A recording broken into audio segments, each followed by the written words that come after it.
we believe and or think or know that we can do that better than anybody else.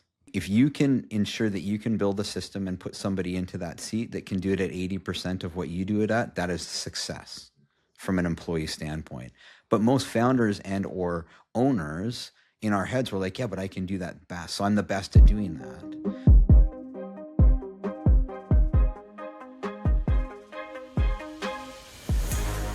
Okay, welcome back to the Daily Mastermind. George Wright III with your daily dose of inspiration, motivation, and education. And today I want to talk to you about business. You know, we talk about mindset, we talk about business systems, and today it's going to be a little bit of business systems. I got a great guest on the show, Lane Martin. Welcome to the podcast. Thanks so much for having me on. Super excited. Thanks, George. Yeah, you know, it's a couple of busy guys. It's tough to coordinate sometimes, but I'm glad you're here. I got some really good stuff I want to talk to you about that'll help bring value to our listeners. So if you're listening for the first time, make sure that you follow so you don't miss any episodes. But also, I want to make sure that I hear from you. So at the end, I'll give you some contact info. You can let us know what you're up to. But let me give you a little intro on our guest here today, because Lane Martin's the founder of Modern PurAir. He's built a local service-based business, you know, into all of North American franchise systems, and 20 years scaling service-based businesses. He's an expert in systems. He's great at reoccurring revenue and operational growth, and he's an advocate for, you know, boring but essential businesses. And I think we're going to talk about that. So Lane, give me the real quick, you bought your first duct cleaning truck in 1992. You know, why did you do that, and how'd you get into this business? Yeah, that's a great question. Real short version of it is I grew up in this industry. Like, my dad is the godfather, we call him that in Canada, of duct cleaning. So literally 1970, he is in HVAC service. He's a journeyman certified dude at that point, and some of his clients started getting requests or requesting for duct cleaning from him way back in 1970. And so him and his business partner in Calgary, Alberta at the time, researched, found a duct cleaning truck in 1970 and brought it. And so I'm not kidding when I literally grew up in that industry. So my dad sold that business in Calgary. We moved to Kelowna. We just talked about Kelowna, where I live. Nobody's ever heard of it, so we don't need to get into that. But my dad then started another duct cleaning business here in Kelowna, and that was in the early 80s. And then in 1992, I graduated from high school and bought into that business with my dad. And so was literally, you know, we call it the Subway sandwich artist. I was the guy making the sandwiches and bought the business, and I was the guy in the duct truck. So, you know, my mom would answer the phones at the home office that my parents had, and she was the secretary and doing the scheduling, all those things. And my dad was running part of the business on a duct truck, and I was doing the other part of the business on the duct truck, and that was it. So we grew that and sold that in 1996, and then had a 5-year non-compete, and I vowed I would never get back into the industry. And funny enough, 5 years came and went, and here I was back in 2001. So there you go. That's amazing. And I want to kind of get into sort of the story of your business, but how big have you built the business now? Like, you've really scaled this thing.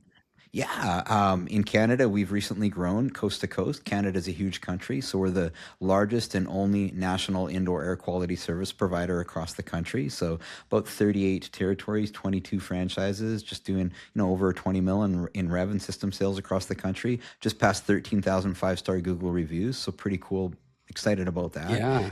And just recently done our expansion. So our first franchise has honestly just opened up in the last 30 days in the United States, North Houston, Texas. We've just awarded North Atlanta and Indianapolis as well. So currently that's the goal. Hoping to add another 12 to 15 in the next 12 months and grow it to 100 locations in the next 4 years in the U.S.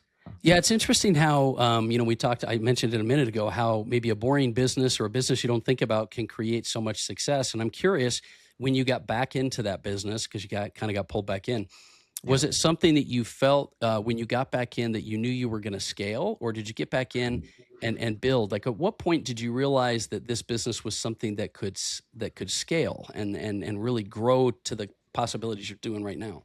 Yeah, great question. 2 parts to that. So I got back into the business because the 5 years that I wasn't in the business, I went into business with a few friends from high school into the furniture industry. That's what I was in at that time, and quickly learned the difference between being in business with family members and friends. And let's just say that turned out to be University of Hard Knocks lesson. Came back with my tail in between my legs, lost $250,000 in that investment, and owed some family members money. And so Lane moved back here to Kelowna myself. I was a single dad, had full custody of my kids, and literally I needed to figure out a way to pay my family members back that I owed money to. So that's started the business in 2001, laying back in the truck. I fought with my dad tooth and nail for probably about a year and a half about letting me hire my first technician, because my Mm. dad was in the mindset of, no, you have to be the guy in the truck. And it got to the Hands point where, on. yeah, Yeah. he's the old school way, yellow pages, spit in a handshake, right? Like all, the old way of doing business, right? And great, that worked for their generation, but not ours. And so anyway, finally got to the point. I'm like, Dad, give me 90 days. Let me hire a technician. And like, if this doesn't work, I'll never bring this up again. And funny enough, 90 days later, we went to duct truck number 2. And then 6 months later, duct truck number 3. And so that's when the business started to grow and scale. And I was at 4 or 5 trucks. I moved from my home office to a small office and a shared office space because the technicians are coming and going. There's trucks. But so that was the first part. The second part about when the real light bulb went off, why franchising was, it was '05 or '06. I was reading an article in Profit magazine or Canadian Business magazine. I forget which one. But on the front of the magazine cover was a picture of a 1-800 Got Junk truck Mm. and a guy named Brian Scudamore, and he's standing in front of that Got Junk truck. And I opened up the article and I started reading and found out that Brian had 3 junk removal trucks, and he called it Rubbish Boys Trash Removal. And he started franchising that business in 1999. This is like 2005, 6. I'm reading this. He's in Vancouver, which is a 40-minute flight from me, a 4-hour drive. And I'm reading the magazine article, and he's like, we took a very fragmented mom and pop industry. We franchised it. I renamed it 1-800 Got Junk, and we created a really cool culture and set the bar for customer experience really high. And I was like, boom, we could do Wow. that.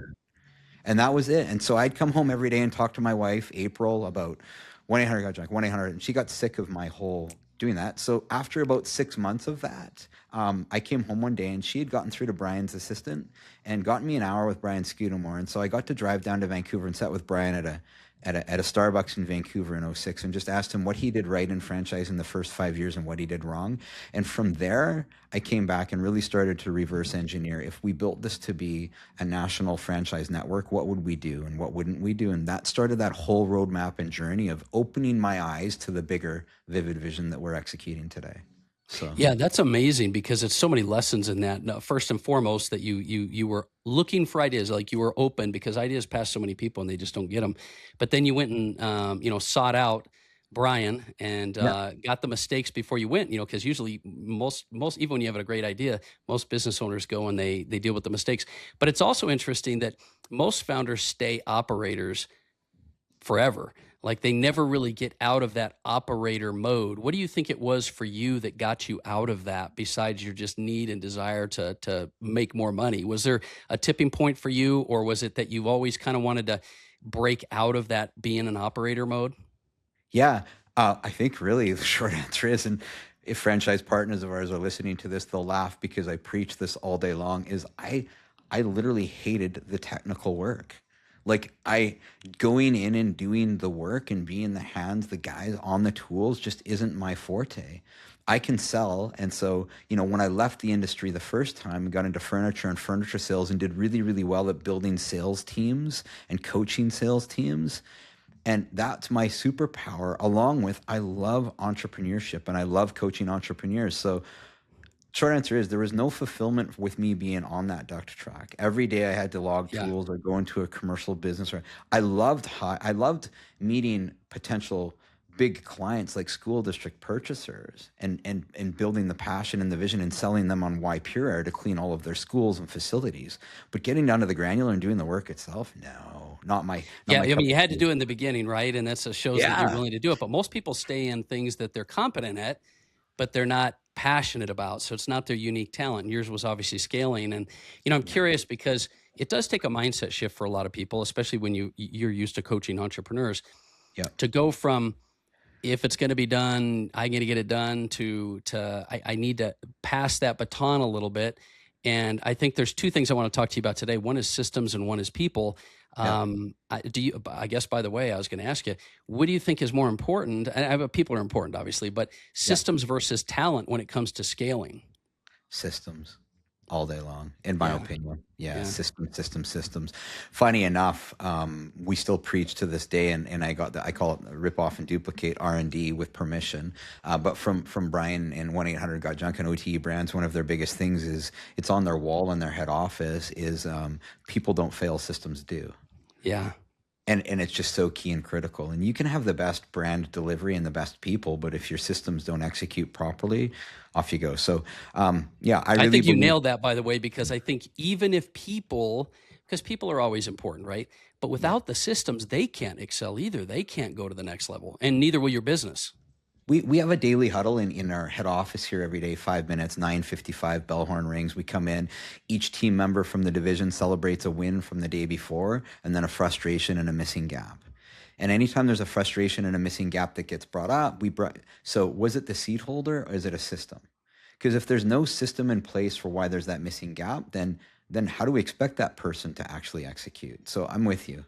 And if there's a system in place and that person isn't delivering on that system, now we have a problem with maybe we put that person in the wrong seat of the bus. So So it's a combination of both, right? And for did sure, you find, and maybe it's unique to your business, but I don't think it is, what yeah. processes or areas should companies be documenting? What processes should they start with when they're starting to scale? That's a really critical. I think that's identifying, and that's the hard part. I think of building out a franchise roadmap and a journey is everything is up here in the founder's head. How did I hire my first technician? What did I do? And then going back 3 years and like defining those SOPs. So, you know the book "Buy Back Your Time" by I Dan do, yeah. Martell. Okay, Dan Hmm. Martell, funny enough, lives in Kelowna. So there you go. Right? How about There you that? go. Right? Okay. Yeah, Yeah. yeah. So it's one of And Kelowna's. he's a systems guy Dude, 101, like he's just no brainer. systems 101. And I wish I was in his elite coaching program a couple years back. And I really wish that I had taken Dan's knowledge of what he's done in the last 15 years, where he's video documented every system that he's done. And so now that's just what we do, right? We use Loom videos for absolutely everything in the brand. So getting back to that, what I had to do was just zoom out 10,000 feet and go in this part of the business, in this part of the org chart, 0 to 300,000, let's say in revenue, which is one of our org charts currently today. That's our launch phase. What are the systems that we need to have that franchisee focus on there? And I literally had to get into the granular. And the reason we have the name Modern in the name PurAir is I love technology. So we are a technology driven brand that does indoor air quality really, really well. I don't know if we do it better than anybody else. Like, I honestly don't know if we do duct cleaning better than anybody else, but I know we do customer experience better than anybody in our industry. And that's through the use of technology. So that customer experience is our end user and our franchise partners. So I built those systems, layered them into apps, and then ensured that, like, okay, here we go. This is from your first 3 months in the business. This is what you need to do. Here's the system you need to follow. And off we go, and built it as we continue to grow and scale. And then we got franchisees to that $1 million org chart. And, proud to say that over 50% of our franchisees today are over $1 million in revenue, which is just awesome. We have 3 trending over the 2 million, one that could do 4 million this year. So that's fantastic. But it's those systems, drilling in and building those. That's the hardest part.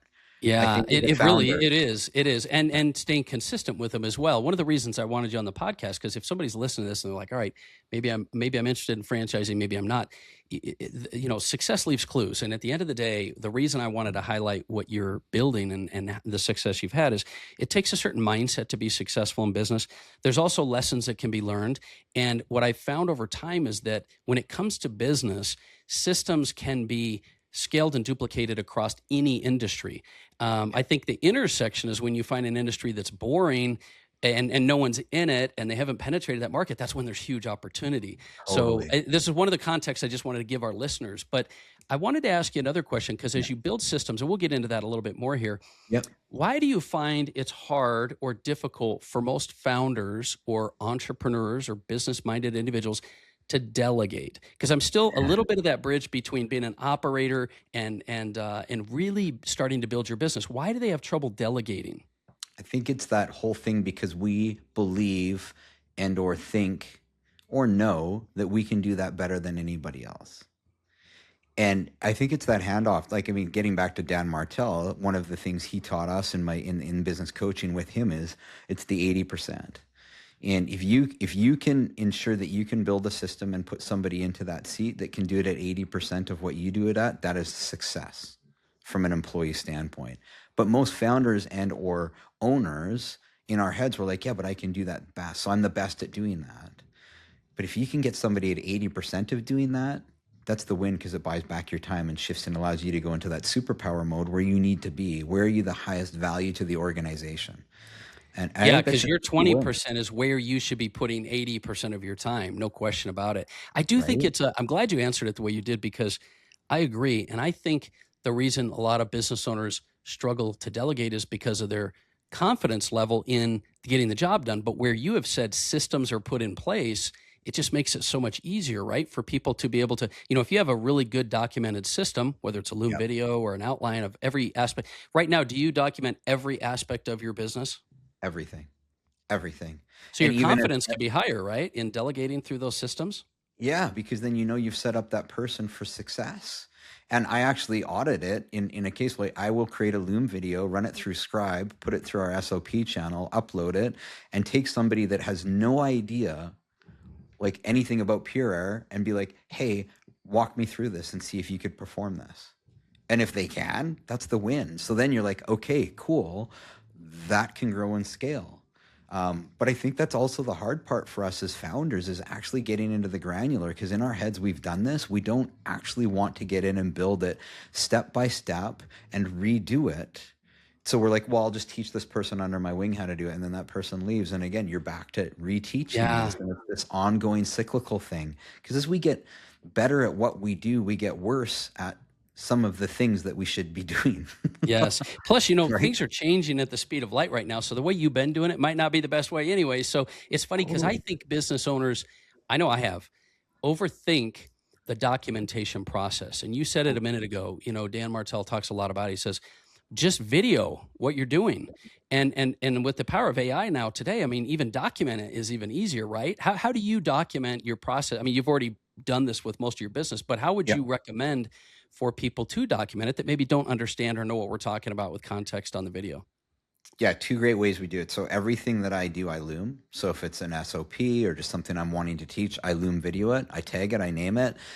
Loom has a great built-in AI tool into it, but up until 6 months ago, so we're using that now. 6 months ago, I was using Scribe. I would take the Loom video, merge it, upload it to Scribe. Scribe would build me the entire SOP. Then I'd run it through ChatGPT or algorithm and be like, hey, I want this uploaded to our Trainual. That's our LMS system. Boom, Bob's your uncle. It's done step by step. There it Yeah. is. And you And you name it. can constantly improve it anyway, right? So it That's doesn't just have to be it. perfect. Yeah. Yeah, that's just it. Yeah, yeah. That and off you go, and it just works so well. And that's the 80%. And you're bang on. Or do you think most people are like, yeah, but it's not perfect and it's missing? That doesn't matter, right? Yeah. It's like 80%, and it moves you and gets you out of that mindset where then you can get into actually driving what's most important to where you need to be in your organization, right? I So, like what you said, because when 80% is good enough. And the other reason for that is because if it frees you up to be focused on the 20% that is the most important to the business, it will far outpace the 20% they're not getting done right. It's like totally. your focus is the most important thing, right? What do you measure when you're measuring metrics and monitoring your systems and things? What are the type of KPIs or metrics you like to really identify? Yeah, great question. My biggest one is growth overall in same store year to date sales. That's my biggest KPI that I look at. So literally in our FMS software, so our franchise management software, I can log into daily, and my KPI checker right there is today's June 10th. I can tell you, like, it's 12:30 p.m. right now, Pacific Standard Time. I could tell you on June 10th of last year, each franchise, how many bookings had come through.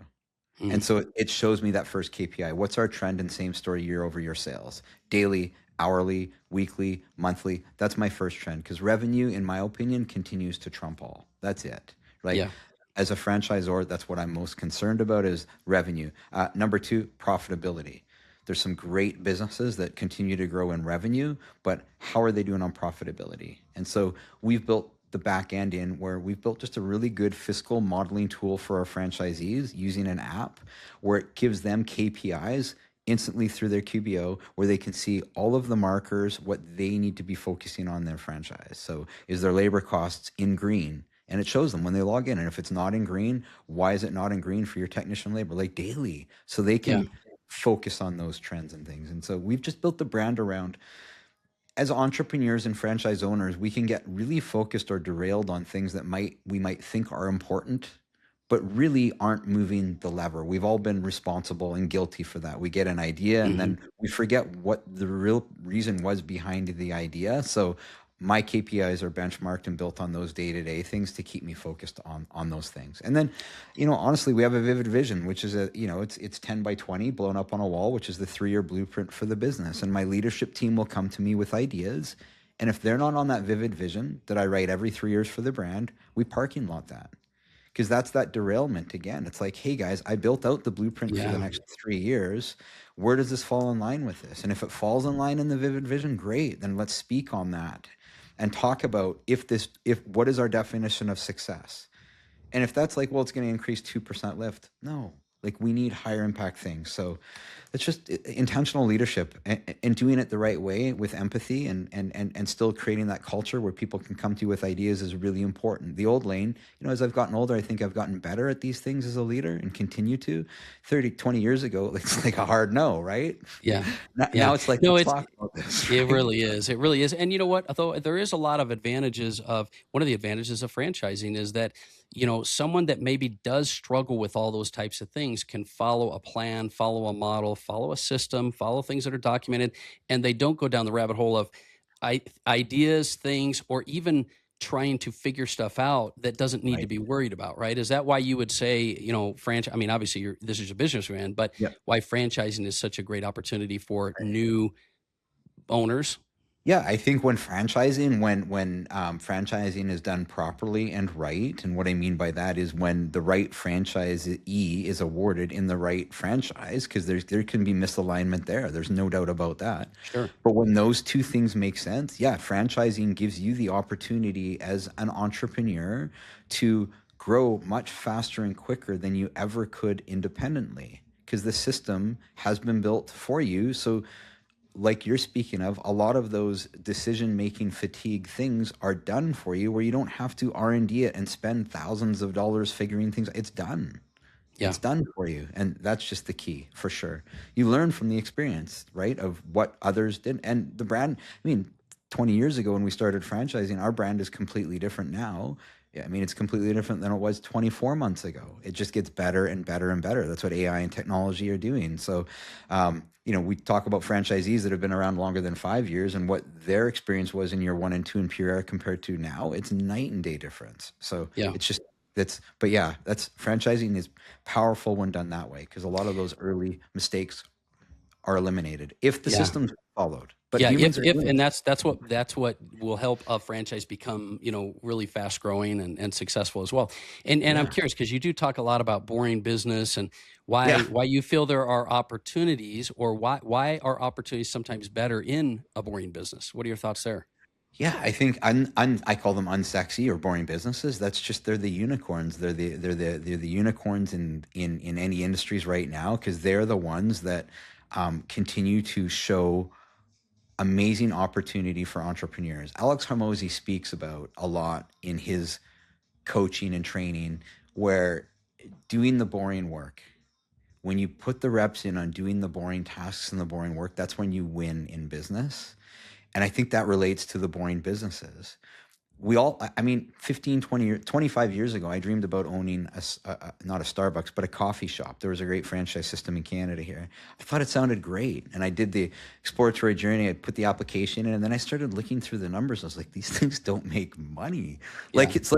It's a $600,000 investment. And why did I love the idea? Because I didn't want to clean ducks anymore, but I love Right. the idea of having my friends come into my coffee shop and I could wear Birkenstocks and wear turquoise rimmed glasses and serve them lattes. It sounded great, but man, not a great business Not model. if you want to make money. Yeah. No, right? Yeah. And so I think it's like business, the fundamentals of business are all the same. We all know that. Business is business, but finding those businesses that people just don't think about as much yet and are those unicorns, I think that's the really cool opportunity. And that's what we're seeing. I talk about 1-800 Got Junk. Look what they've done. They created industry in North America that 20 years ago, nobody thought about residential private junk hauling. Like, come on. Yeah, And now they're going to do, I heard almost 800 million this year in rev. Like, that's I insane know. in North America. It's Well, yeah, wild. success leaves clues. I mean, you can't deny it, right? When No. undeniable proof is out there, especially when it comes to certain industries and systems. Systems are systems. They help you to become successful, right? Yeah. And case in point there, what do they do differently? Like, they just remove junk. Like, so what is their brand delivery? Well, they're branded, they show up, but they're systems, they're systematized, and that's how they do so well. And again, who would have thought 25 years ago about buying a junk removal franchise? And now look how many there are. And a lot Yeah. of them do really, really, really well. So that's why I love those types of industries and businesses for sure. Yeah. Well, just so I can kind of know how you think as we kind of start to wrap up here, what is your vision for what you see happening in your industry? For Modern PurAir, what excites you right now, and where do you see things going, and what has really created the excitement for you in your business Yeah. specifically? Yeah, specifically, yeah. Well, I think indoor air quality. So when I say IAQ stands for indoor air quality, COVID taught us so much. It was the first time in our lives that we knew what we breathed in hurt us. We had that 6 foot social distancing. So purification, everything went through the roof. So indoor air quality was already a growing segment. COVID literally supercharged, turbocharged that whole thing. And so the byproduct of that is we still have that everybody understanding what you breathe in can make you sick. So it's heightened awareness. So the lungs of the home in any commercial business, any house, industrial facility, the lungs are the ductwork. That's the first thing to look at. If you didn't vacuum your living room floor for 6 weeks, what would it look like? Think about the ductwork in your home. And so people are correlating these things.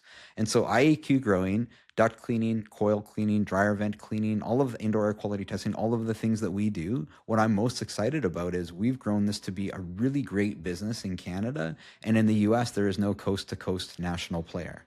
So Mm, our opportunity is we get to come in here and, being in franchising for 20 years and having black eyes and learning the goods and the bads and all of those things, which is great. yeah, And me yeah, being in this industry for 30 years, we've done this in this really rural, densely populated country. We have some franchises, it takes you 4 hours to drive from one end of their territory to another.